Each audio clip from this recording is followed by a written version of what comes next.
जीवन को महान बनाने वाली प्रेरणादायक कहानियां, निस्वार्थ भाव से जगत कल्याण की सेवा में समर्पित महान व्यक्तियों के अनुभव। प्रजापिता पिताश्री ब्रह्मा एवं मातेश्वरी जगदम्बा सरस्वती के संग के रंग, ईश्वरीय यज्ञ इतिहास की झलकियां तथा परमात्म शक्ति अनुभूति से अपना जीवन श्रेष्ठ बनाने के लिए देखिए कार्यक्रम प्रेरणा।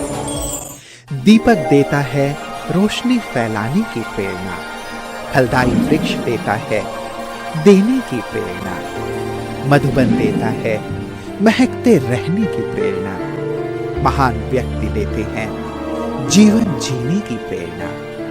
आओ प्रेरणा से दें हम सभी को प्रेरणा।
भारत के पश्चिमी तट पर स्थित मुंबई महाराष्ट्र की राजधानी है। मुंबई विश्व के सर्वोच्च 10 वाणिज्यिक केंद्रों में से एक है। यूरोप, अमेरिका, अफ्रीका आदि पश्चिमी देशों से जलमार्ग या वायुमार्ग से आने के लिए मुख्य मार्ग है। इसलिए मुंबई को भारत का प्रवेश द्वार भी कहा जाता है। मुंबई गामदेवी के ब्रह्मा कुमारीज के ईश्वरीय विश्वविद्यालय के मुख्य संचालिका के रूप में आदरणीय नेहा दीदी जी निमित्त हैं। दीदी जी का जन्म सन 1968 में केशोद, गुजरात में हुआ। बचपन से आप संगीत एवं कला प्रेमी रहे। आप प्रकृति प्रेमी, निर्माण चित्त, सरल चित्त, शांत स्वरूप और निर्मल वाणी के धनी हैं। आपको मात्र 7 साल की आयु में सन 1975 में ईश्वरीय ज्ञान की प्राप्ति हुई। सन 1976 में आपको माउंट आबू मुख्यालय में अव्यक्त बाप दादा से मिलन मनाकर परमात्म शक्तियां प्राप्त करने का सौभाग्य मिला। सन 1988 से कच्छ, भुज एवं जूनागढ़ में सेवाएं देते हुए सन 1994 से आप स्थायी रूप से गामदेवी मुंबई में अपनी सेवाएं दे रही हैं। आपको सन 1988 से आदरणीय उषा दीदी जी के साथी बनकर सेवाएं देने का सुअवसर मिला। वर्तमान समय मुंबई गामदेवी सब जोन संयोजिका के रूप में एवं महाराष्ट्र के आर्ट एंड कल्चर विंग के जोनल कोऑर्डिनेटर के रूप में आप अपनी सेवाएं दे रहे हैं। वर्तमान समय दीदी जी के नेतृत्व में 9 सेवा केंद्रों, 35 गीता पाठशालाओं में 25 टीचर्स बहनों के साथ 1500 विद्यार्थी ईश्वरीय पालना में पल रहे हैं।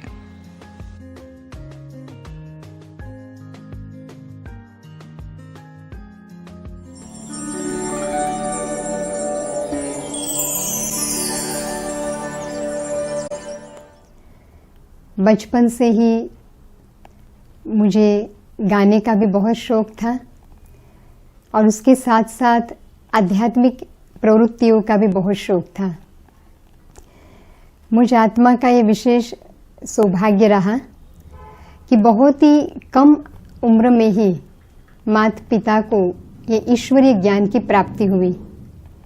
1975 में ईश्वरीय ज्ञान के संपर्क में आए।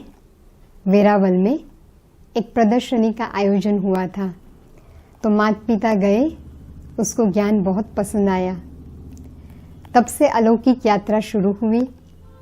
मैं तो उम्र में बहुत छोटी थी, 6 साल की थी, लेकिन जैसे ही माता पिता ने ज्ञान योग की धारणा शुरू कर दी तो परिवार में एक आध्यात्मिक वातावरण तभी से शुरू हो गया। उस समय वेरावल में रहते थे, पिताजी वेटरनरी डॉक्टर है, उस हिसाब से अलग अलग स्थानों पर उनकी ट्रांसफ़र होती थी। तो मुझे याद है कि तब वेरावल में ईश्वरीय सेवा के लिए कोई सेवा केंद्र नहीं था, तो हमारे घर पे ही जूनागढ़ से ब्रह्मा कुमारी बहनें आया करती थी, रहती थी, और वैसे घर में ही गीता पाठशाला की शुरुआत हो गई। तभी से बचपन से ईश्वरीय स्नेह इतना प्राप्त हुआ इस आत्मा को कि बहनों के पवित्र प्यार ने, ज्ञान की पालना ने कैसे मुझे शिव बाबा के समीप लाया वो मुझे पता भी नहीं चला, और ऐसे लग रहा था कि जैसे बाबा मुझ आत्मा को बहुत खींच रहे हैं। और उनके साथ साथ ईश्वरीय प्रवृत्ति इतनी अच्छी लगती थी। जब मैं छोटी थी तो मेरी भाषा भी थोड़ी तोतली थी, लेकिन उसी तोतली भाषा में मैं सभी को ये ईश्वरीय ज्ञान देती थी। अलग अलग जगह पर प्रदर्शनी का आयोजन होता था, तो एक भाई हमारे साथ रहते थे, वो कुर्सी लगा देते थे, क्योंकि चित्र बहुत लंबे होते थे तो मैं पहुंच नहीं पाती थी, तो कुर्सी पे खड़े होकर मैं एक लकड़ी लेकर के सबको आत्मा परमात्मा का ज्ञान देती थी। और सबको इतना पसंद आता था कि सारी प्रदर्शनी में उसी जगह पे भीड़ लग जाती थी कि इतनी छोटी सी बच्ची कैसे ज्ञान देती है। तो ये भी एक अलौकिक अच्छा अनुभव था कि कैसे बाबा इतने बचपन में भी प्रेरणा देकर के बाबा बुलवाता था, और तभी से सेवा की शुरुआत हो गई। बचपन में मुरली क्लास कराने का भी बहुत शौक था। बहुत छोटी उम्र में भी मैं साड़ी पहन कर के संदल पे बैठ के मुरली सुना रही थी, तो ये भी बचपन बहुत अच्छा बीता। और बचपन के दौरान जो बहनों का प्यार मिला, और वही बहनों के प्यार ने तुरंत ही मधुबन महायज्ञ से पूरे परिवार को जोड़ दिया। 1976 में पहली बार जब मधुबन जाना हुआ, बहुत छोटे बच्चे थे, और तभी मधुबन में बच्चे बहुत कम जाया करते थे। तो जब हम गए तो हमें दादिया और वरिष्ठ भाई देख कर के इतनी उसके अंदर प्यार की भावना आती थी, हमको गोदी में उठा उठा करके घूमते थे। तो बहुत अच्छा लगा जब पहली बार बाबा के बेहद यज्ञ में हमने कदम रखा, तो ऐसे लगा कि जैसे परमात्मा प्यार की तो वर्षा हो रही थी।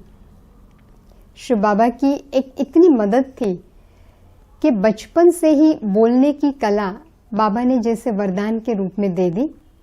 मुझे याद है कि जब हम स्कूल में भी पढ़ते थे तो तभी भी बाबा का बैच हमेशा मैं लगा के रखती थी। सब पूछते थे, अरे ये क्या लगाया है? तब मैं बड़े फ़खूर से कहती थी कि ये हमारे शिव बाबा का बैच है, और फिर उसके ऊपर ज्ञान देना शुरू करती थी। जब माता पिता को मैंने देखा कि वो इतने नियमों में चुस्त रहा करते थे, बाहर का नहीं खाना, जो भी ईश्वरीय मर्यादाएं हैं, तो हम छोटे छोटे बच्चे थे। मेरी लौकिक सिस्टर भी मेरे से 2 साल बड़ी, हम दोनों बहनें बचपन से सारे ईश्वरीय नियमों का पालन करना हमने शुरू कर दिया। बच्चों को तो चॉकलेट बिस्किट बहुत पसंद आते हैं, लेकिन मुझे याद है कि बचपन से हम चॉकलेट भी नहीं खाते थे। क्यों? क्योंकि बाबा की श्रीमत नहीं है, और हर छोटी छोटी धारणा पर बचपन से ध्यान था। बाहर का नहीं खाना, बाबा को याद करना, पिक्चर, टीवी आदि नहीं देखना। तो ये सारी धारणाओं का प्रभाव इतना था कि स्कूल में भी आगे नंबर से पास होना, अलग अलग प्रवृत्तियों में, कंपटीशन में हम इनाम लेकर के आते थे। और जब छोटी थी तो घर में एक गल्ला रखते थे, जो माता पिता पैसा देते थे वो गल्ले में डालते थे।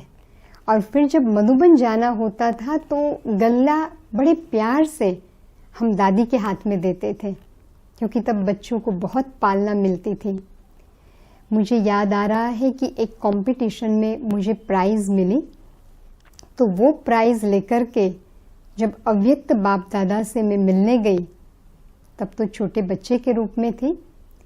पहली लाइन में बैठ के मैंने बाबा से मिलन मनाया और बाबा भी बड़े प्यार से दृष्टि दे रहे थे। जब मैं बाप दादा के सामने गई तो तब तो बाबा कितनी मिनटों तक पर्सनल मिलते थे। तो मैंने बड़े प्यार से कहा, बाबा देखो मैं ये इनाम जीत के आई है और ये इनाम आपको स्वीकार करना है। तो कवर था, उसमें कुछ पैसे थे। बाबा ने बड़े प्यार से वो कवर अपने हाथ में लिया, अव्यक्त बाप दादा ने बहुत प्यार से दृष्टि दी, हाथ में हाथ रखा और कहा, बच्ची तुम्हें पता है इसके रिटर्न में बाप दादा तुम्हें क्या देने वाले हैं? बाप दादा तुम्हें विश्व की राजाई देने वाला है। बाप दादा तुम्हें कितना बड़ा इनाम देने वाले हैं। तुम तो विश्व राज्य अधिकारी बनने वाली श्रेष्ठ आत्मा हो। फिर तो बाबा ने बहुत लंबी बातें की। वो बातें तो अभी इतनी सारी बातें हैं जो सारी बातें तो अभी नहीं बता सकती हूँ। तो इस प्रकार से बाप दादा से घरेलू मिलते थे।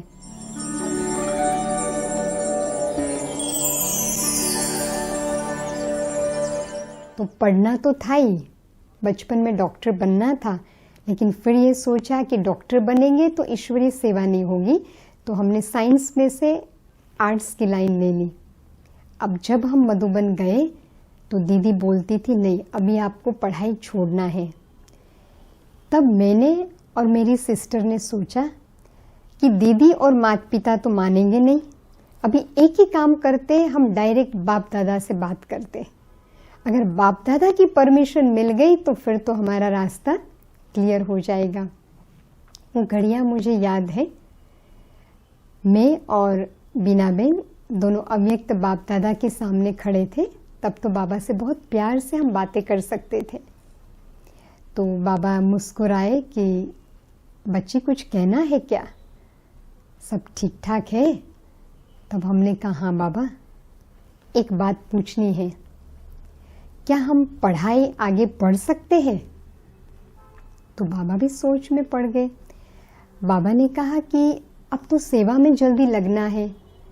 तो हमने कहा, बाबा सेवा में तो लगना है लेकिन हमें पढ़ने की बहुत दिल है।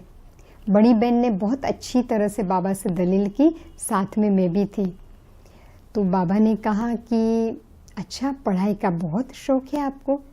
बाजू में दादी प्रकाशमणि जी बैठी थी। उस समय ऐसा होता था कि जब अव्यक्त बाप दादा कुछ बोलते थे ना, दादी अथॉरिटी से बाबा को भी कुछ बोल दिया करती थी।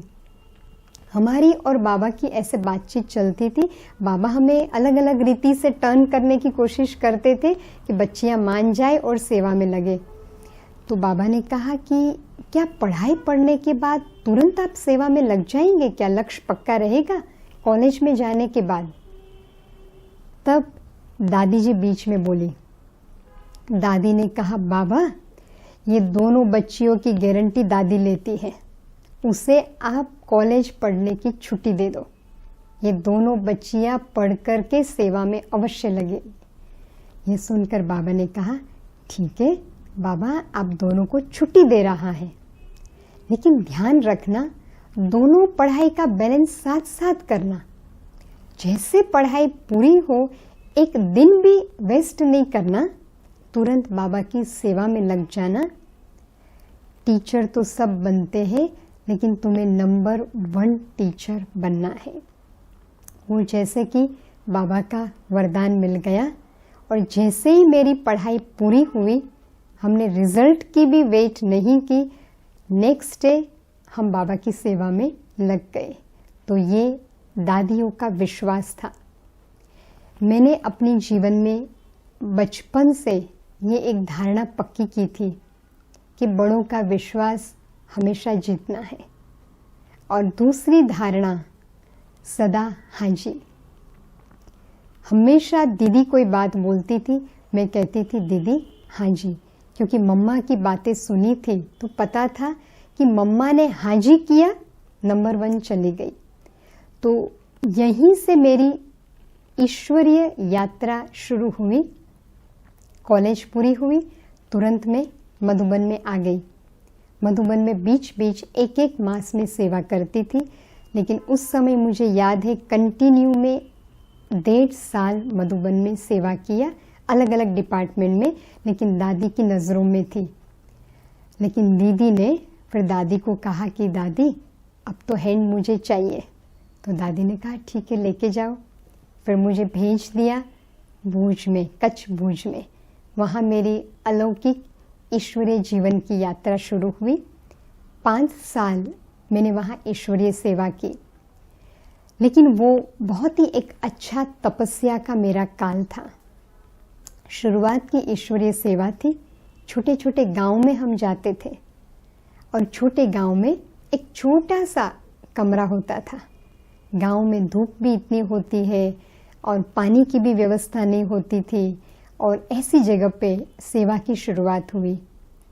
अंदर से एक ही लक्ष्य था कि इस अलौकिक जीवन यात्रा में मुझे एक एक दिन को एंजॉय करना है, जो भी सहन करना पड़े। दादियों ने कितना सहन किया है। मुझे याद है भूज का एक गांव था नखत्राना, जहाँ पे मैंने 1.5 साल ईश्वरीय सेवा की, और वहाँ बहुत विरोधी लोग रहते थे। दोपहर को इतनी धूप होती थी कि आप पंखा भी नहीं चला सकते थे, और वैसे सीमेंट के पतरे की एक छोटा सा रूम था, उसमें ही क्लास, उसमें ही सोना, खाना पीना। तो दोपहर को बहुत गर्मी लगती थी, तो हम एक बाल्टी रखते थे बाजू में पानी की, उसमें चद्दर गीली करते थे और वो गीली चद्दर ओढ़ के सो जाते थे, ऊपर पंखा चालू कर देते थे। तो ऐसे लगता था जैसे कि एसी की हवा आ रही है। तो ऐसे ऐसे ईश्वरीय सेवाओं की शुरुआत हुई। पानी भी नहीं होता था, तो बाल्टियाँ 2 माले से खींच खींच के पानी भरते थे। छोटे गांव होते थे, तो शुरुआत में तो सब्जियाँ ये कुछ नहीं होता था, तो रोटी खा लेते थे और मिर्ची खा लेते थे। लेकिन वो मेरे ईश्वरीय जीवन का एक तपस्या काल था। मुझे याद है उस समय बाबा से इतनी लगन थी कि बस सेवा करना है। घंटों घंटों में योग में बैठ जाती थी, 2 घंटे 3 घंटे, और सुबह जल्दी से उठना, 2 बजे उठना, 3:30 बजे उठना, तपस्या करना। तो वो 5 साल इस आत्मा का तपस्या काल भी था, और धीरे धीरे सेवा का विस्तार भी बढ़ता गया।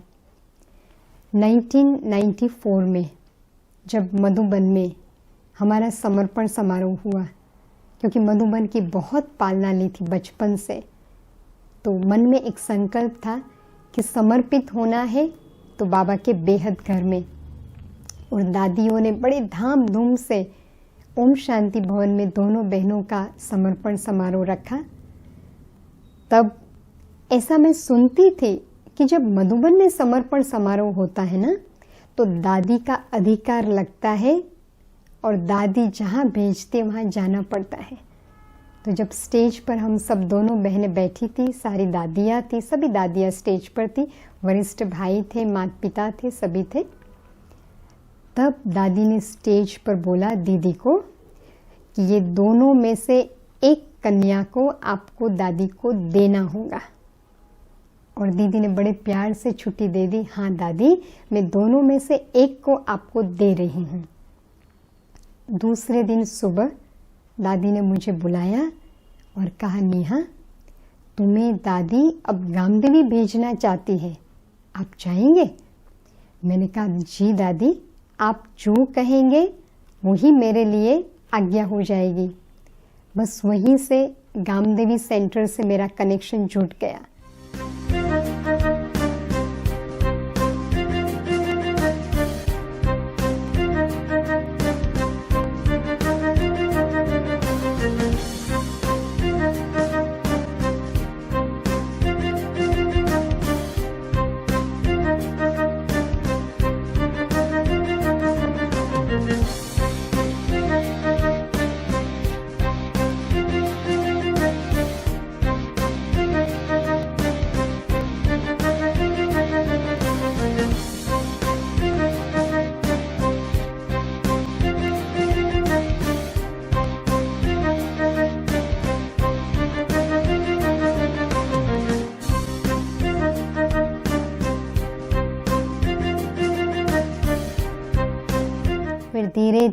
एक में से सेवाएं बढ़ती गई और गामदेवी एक सेवा केंद्र से लेकर के एक सब जोन बन गया। आज 9 सेवा केंद्र है और हम सब 25 बहनें साथ में रहती है अलग अलग सेवा स्थान पर। उषा दीदी के साथ ये यात्रा चल रही थी, लेकिन 13 साल के बाद उषा दीदी ने भी अपने देह का त्याग किया 2010 में। तब पता नहीं चला कि बाबा ने इस आत्मा को किस प्रकार से आगे बढ़ाया और सब जोन के निमित्त बना करके ईश्वरीय सेवा में आगे बढ़ाया। फिर भी रमेश भाई जी हमारे साथ थे, लेकिन सारी बहनों का साथ और यूनिटी, गामदेवी सब जोन की यूनिटी हर जगह पे मशहूर है। हमने पहले से लक्ष्य रखा है कि आपस में बहनों को मिला करके रहना है, चाहे छोटे हैं बड़े हैं, सब बाबा के घर में रहते हैं, सभी का समान अधिकार है। तो सभी बहनों के साथ साथ आगे बढ़ते रहे। रमेश भाई जी का भी साथ काफ़ी रहा, लेकिन फिर रमेश भाई जी ने भी ईश्वरीय सेवाएं कराते कराते पिछले साल भाई साहब ने भी अपने देह का त्याग किया। ईश्वरीय सेवाओं में नए नए पड़ाव आते गए, बदलाव आते गए और वर्तमान समय गामदेवी सेवा केंद्र का एक ये सौभाग्य रहा कि दादियों से सेवा केंद्र बहुत जुड़ गया। आज भी दादियाँ यहाँ पर आती है। गामदेवी सेंटर आदि में भी एक हॉस्पिटल की तरह, होली हॉस्पिटल की तरह सेवा देता था। जो भी यहाँ पर आते थे ठीक होकर के जाते थे। तो आज भी हम ये आदि सो अंत का पार्ट अनुभव कर रहे हैं कि अभी सारी दादियाँ आती है यहाँ पर, क्योंकि हॉस्पिटल्स भी नज़दीक है, डॉक्टर्स भी काफ़ी यहाँ पर रेगुलर स्टूडेंट्स के रूप में भी आते हैं जो दादियों की सेवा करते हैं और दादियाँ यहाँ से ठीक होकर के जाती है। तो अभी ये लग रहा है कि भले ये गामदेवी सब जोन तो बॉम्बे के अंदर है, लेकिन ये यज्ञ का एक पार्ट है, एक हिस्सा है। यज्ञ से इतने जुड़े हुए हैं कि अनुभव ये हो रहा है कि आज भी गामदेवी सब जोन को पूर्वजों की दुआएं और शुभ भावनाएं चलाती है। ये सेवा केंद्र की हिस्ट्री बहुत ही वंडरफुल है।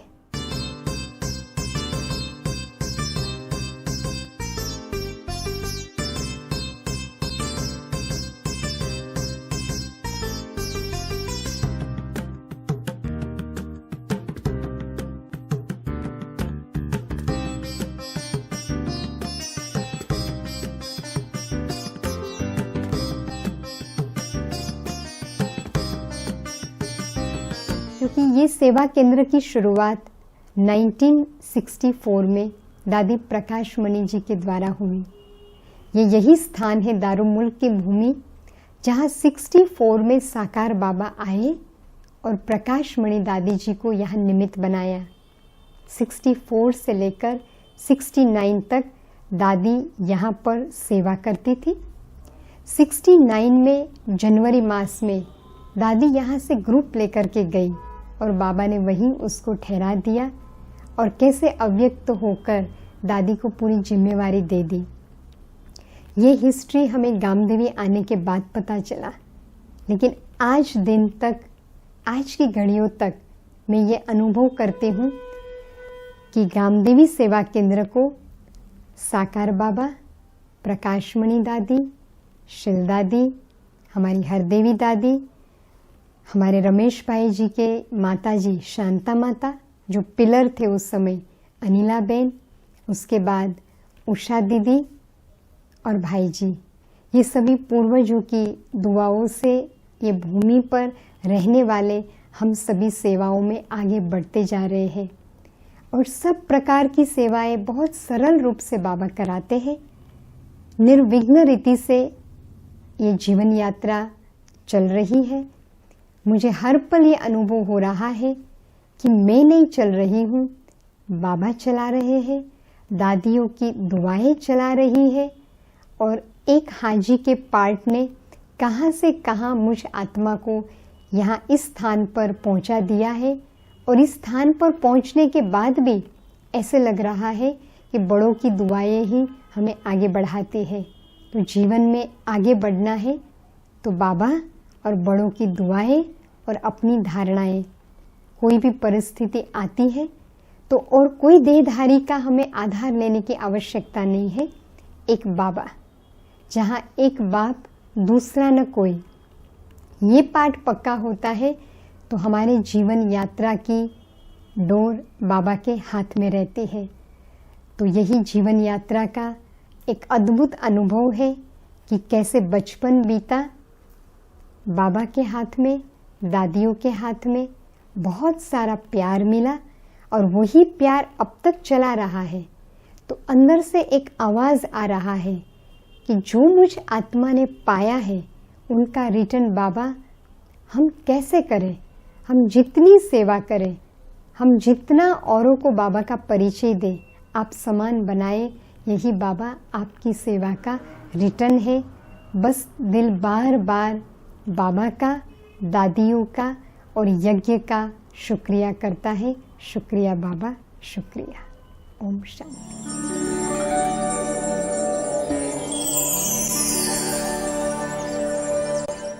सदा स्नेह संपन्न, संपूर्ण समर्पणता, निर्माणता, सरलता, ये सब गुण नेहा बेन के मुझे काफी प्रभावित किए हैं। बाबा का एक स्लोगन था, कम बोलो, मीठा बोलो, धीरे बोलो। इस स्लोगन को नेहा बेन ने अपने जीवन में पूरा ढाला है। दीदी योग की बहुत रुचि रखती है, कभी वो अमृत वेला मिस नहीं करती और साथ साथ सभी को भी योग में बिठाते हैं और एक योग की अच्छी अनुभूति करती है। जब मैं दीदी को देखती हूँ तो मेरे अंदर भी वो प्रेरणा आता है कि कभी हम अगर पुरुषार्थ में ढीले हो जाते, पर दीदी को कभी भी हमने ढीला नहीं देखा। वो बाबा से कनेक्टेड है और उनकी वो एक मीडियम है बाबा के, जिसके द्वारा हमें बाबा का सारा ज्ञान और सारी चीज़ें हम प्राप्त कर सकते हैं। उनसे मार्गदर्शन मिलता रहता है। कभी भी समस्या हो, कोई भी तकलीफ हो तो अच्छी तरह वो हमें मार्गदर्शन देती है। वो सही में एक प्राइसलेस है, मैं कहूँगा।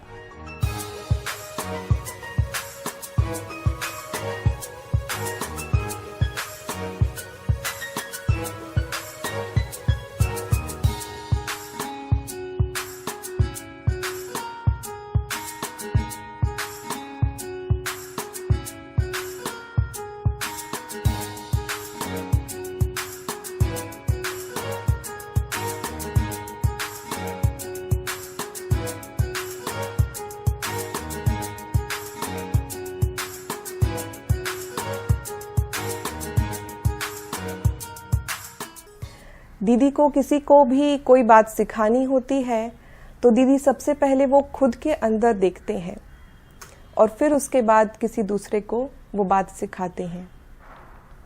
दीदी हमारी गलतियों पे हमें कभी डांटते नहीं हैं, बहुत ही प्यार से उस गलती को समझाते हैं ताकि भविष्य में आने वाले वो गलतियां हमारे से कभी ना हो।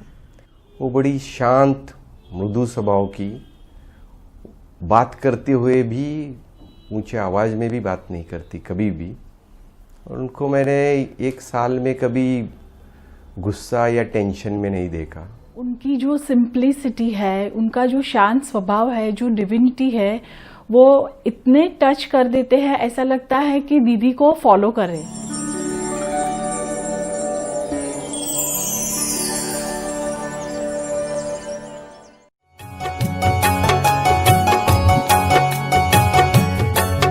जिसे खोजती सारी दुनिया वो बैठा सामने हमारे, जिसे खोजती सारी दुनिया वो बैठा सामने हमारे।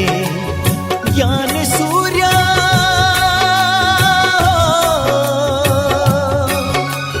ज्ञान सूर्य और ज्ञान चंद्रमा के हम ज्ञान सितारे, हम हैं ज्ञान सितारे। जिसे खोजती सारी दुनिया वो बैठा सामने हमारे, जिसे खोजती सारी दुनिया वो बैठा सामने हमारे।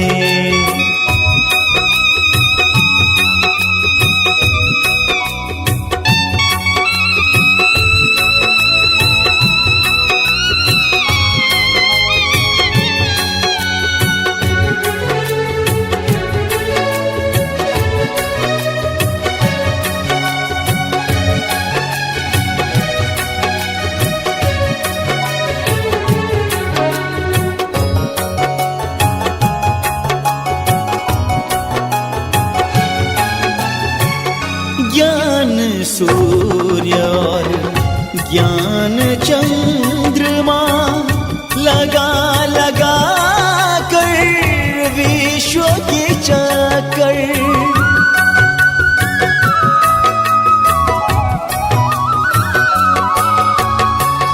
ज्ञान सितारे तरास रहे हैं, ज्ञान तार में मोती जड़ कर आशा के दीपक,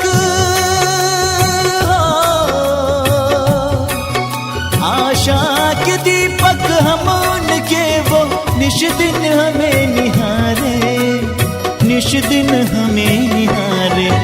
जिसे खोजती सारी दुनिया वो बैठा सामने हमारे, जिसे खोजती सारी दुनिया वो बैठा सामने हमारे।